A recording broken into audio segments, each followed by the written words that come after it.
Nearly 3 years ago, May 2, 2011, an elite unit of U.S. military troops stormed Osama bin Laden's compound in Pakistan and killed the mastermind behind the devastating 9/11 attacks.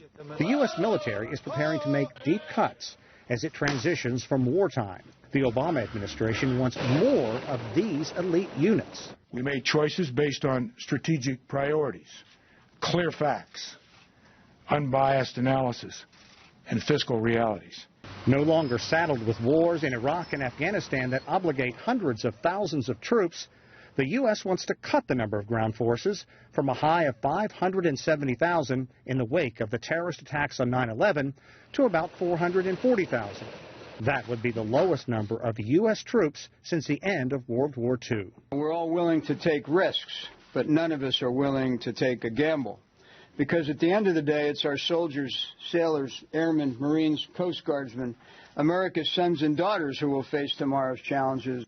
At a time when China is increasing its military spending by more than 12% and tensions are flaring in the Ukraine, the U.S. is planning to eliminate old mainstays such as the A-10 Warthog jet and the U-2 spy plane. The U.S. does plan to spend more on drones and billions more on the next generation of fighter jet, the F-35.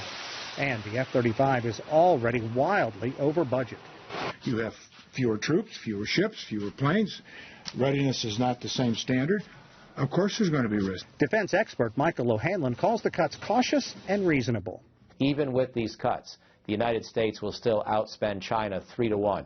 When you add in our allies, we'll outspend China 5 or 6-1. We have a cumulative weapons inventory of somewhere around $3 trillion of modern high-technology weapons. The Obama administration has touted its Asian pivot, changing the focus of military attention from Iraq and Afghanistan to the Pacific. China caught the U.S. flat-footed in November when it began enforcing an air defense identification zone over the disputed Diaoyu Islands.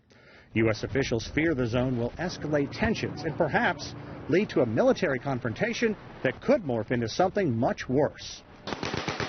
Cuts are coming, but there will be widespread pressure to make sure troops have pay raises, adequate housing, and most importantly, the skills and tools needed for the battlefield.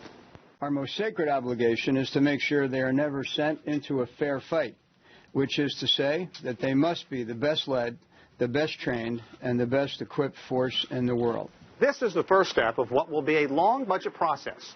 Military officials say it is still too early to speculate on what the cuts could mean to troops, weapons programs, and facilities. But to put costs in perspective, U.S. military costs make up more than 50% of the discretionary spending of the federal budget, far exceeding any other nation on earth. Sean Caleb, CCTV, Washington.